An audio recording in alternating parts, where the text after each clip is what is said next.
India में मैं पूर्णिमा मेहरा और आप देख रहे हैं विश्व और बाजार की बड़ी खबरें। गिरावट के साथ बंद हुआ बाजार। आज बाजार कुछ गिरावट के साथ बंद हुआ। बता दें कि सेंसेक्स 0.09% या 72 अंक गिरकर 82,891 पर बंद हुआ। इसके 11 शेयरों में खरीदारी और 19 से बिकवाली रही। वहीं बात करें अगर निफ्टी 0.13% या 32 अंक गिरकर 25,357 पर बंद हुआ। इसके 18 शेयरों में खरीदारी और 32 में बिकवाली रही। आज कुछ मजबूत होकर बंद हुआ रुपया। शुक्रवार को रुपया अमेरिकी डॉलर के मुकाबले 7 पैसे मजबूत होकर 83.90 पर बंद हुआ, जबकि गुरुवार को ये 83.97 पर बंद हुआ था। सोने और चांदी की कीमतों में दिखी तेजी। अंतर्राष्ट्रीय बाजार में सोने और चांदी की कीमतों में तेजी देखने को मिल रही है। एमसीएक्स पर सोना करीब 450 रुपए प्रति 10 ग्राम तक महंगा हुआ। सोने का अक्टूबर वायदा 73,275 रुपए प्रति 10 ग्राम पहुंचा। वहीं एमसीएक्स पर चांदी का दिसंबर वायदा 840 रुपए प्रति किलो रहा। चांदी का भाव इंट्राडे में 87,940 रुपए किलो तक पहुंचा। आदित्य बिरला कैपिटल ने स्ट्राइड्स फार्मा से घटाई हिस्सेदारी। आदित्य बिरला सन लाइफ म्यूचुअल फंड ने हाल ही के एक नियामक फाइलिंग में खुलासा किया है कि उसने स्ट्राइड्स फार्मा साइंस लिमिटेड में अपनी हिस्सेदारी घटाकर 3.49% कर दी है। यह म्यूचुअल फंड की होल्डिंग में 2.06% की कमी दर्शाता है। इससे पहले फंड के पास 7 दिसंबर 2018 के अपने खुलासे के अनुसार स्ट्राइड फार्मा की चुकता इक्विटी शेयर पूंजी का 5.5% हिस्सा था। 10 सितंबर 2024 को हुए हालिया लेन देन के बाद कुल हिस्सेदारी अब 3.49% है। स्ट्राइड फार्मा साइंस लिमिटेड का शेयर मूल्य एनएसई पर 0.47% की बढ़त के साथ 1358.60 रुपए प्रति शेयर पर कारोबार कर रहा था। आपको बता दें कि स्ट्राइड फार्मा फार्मास्यूटिकल क्षेत्र में अपनी उपस्थिति के लिए जानी जाती है।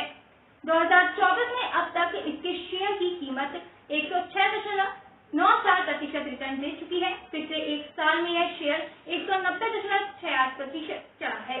अमेरिका ने भारत के सेमीकंडक्टर मिशन के साथ की साझेदारी।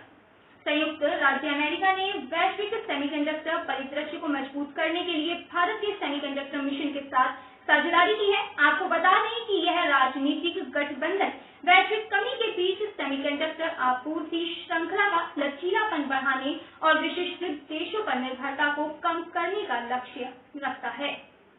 यह साझेदारी भारत को एक वैश्विक सेमीकंडक्टर विनिर्माण नेता के रूप में स्थापित करने के इंडिया सेमीकंडक्टर मिशन के लक्ष्य को बल प्रदान करती है, जो इस महत्वपूर्ण क्षेत्र में भारत की स्वायत्तता को बढ़ावा देने के लिए प्रौद्योगिकी निवेश और आपूर्ति श्रृंखला विशेषज्ञता के संदर्भ में अंतर्राष्ट्रीय समर्थन प्रदान करती है। भारत सरकार ने मेक इन इंडिया पहल के तहत प्रोत्साहन और अनुकूल नियामक माहौल प्रदान कर इस साझेदारी की सुविधा प्रदान की है, जिसका उद्देश्य भारत को वैश्विक विनिर्माण और प्रौद्योगिकी क्षेत्र में एक प्रमुख खिलाड़ी के रूप में स्थापित करना है। एनएससीएल स्कैम से जुड़े मामले में सुप्रीम कोर्ट ने जारी किया नोटिस। सुप्रीम कोर्ट ने एनएससीएल इन्वेस्टर्स एक्शन ग्रुप की याचिका पर 63 मून्स टेक्नोलॉजीज को अवमानना नोटिस जारी किया है। इन्वेस्टर्स ग्रुप का आरोप है कि बकाया धन की वसूली के लिए कुर्क की गई संपत्तियों से 1700 करोड़ रुपए ट्रांसफर किए गए। इसी के साथ इन्वेस्टर्स ग्रुप का आरोप है कि ट्रांसफर बिना किसी जज के हुआ। ऐसे में इन्वेस्टर्स ग्रुप ने सुप्रीम कोर्ट से हस्तक्षेप की मांग की है। लक्ष्मी डेंटल ने आईपीओ के लिए किया आवेदन। लक्ष्मी डेंटल ने अपने आईपीओ के लिए आवेदन किया है। यह कंपनी फ्रेश इश्यू के जरिए 150 करोड़ रुपए जुटाएगी। बता दें कि ओएफएस के जरिए मार्केट में 1.3 करोड़ शेयर होंगे। डिक्सन टेक्नोलॉजीज के पैकेट इलेक्ट्रॉनिक्स ने ऑसस के साथ एमओयू पर किए हस्ताक्षर।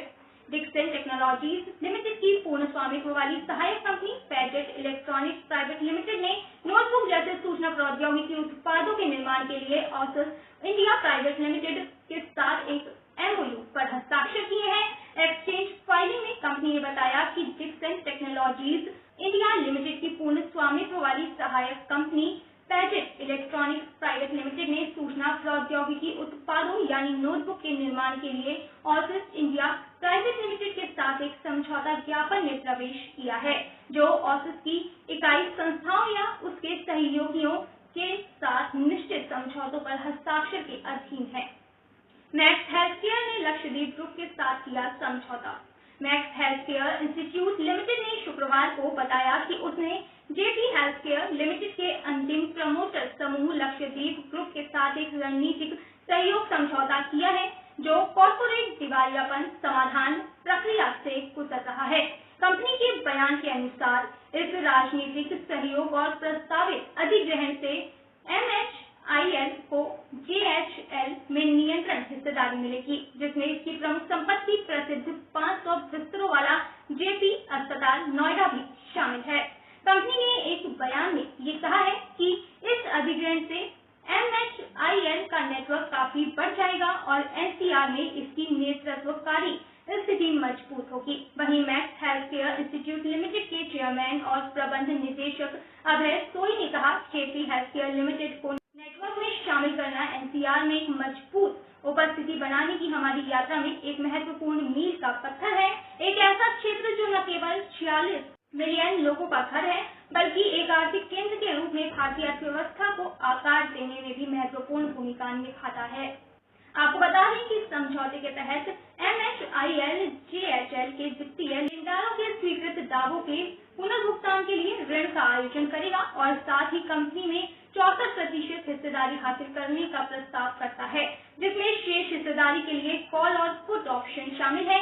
यह अधिग्रहण 1660 करोड़ रुपए के उद्यम मूल्य पर आधारित है। हेलियस ने भारत में लॉन्च किया यूबोट। वॉच रिटेलर भारत में 45% रेवेन्यू बढ़ोतरी की उम्मीद कर रहा है।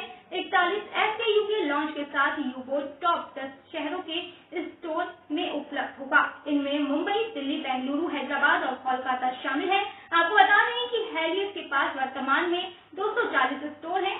FY24 में इसकी योजना 50 और आउटलेट खोलने की है। यूबोट की एंट्री प्राइस 1.22 लाख रुपए है। तो फिलहाल इन खबरों में बस इतना ही। फिर मिलेंगे नई खबरों में, तब तक देखते रहिए TFT इंडिया। धन्यवाद।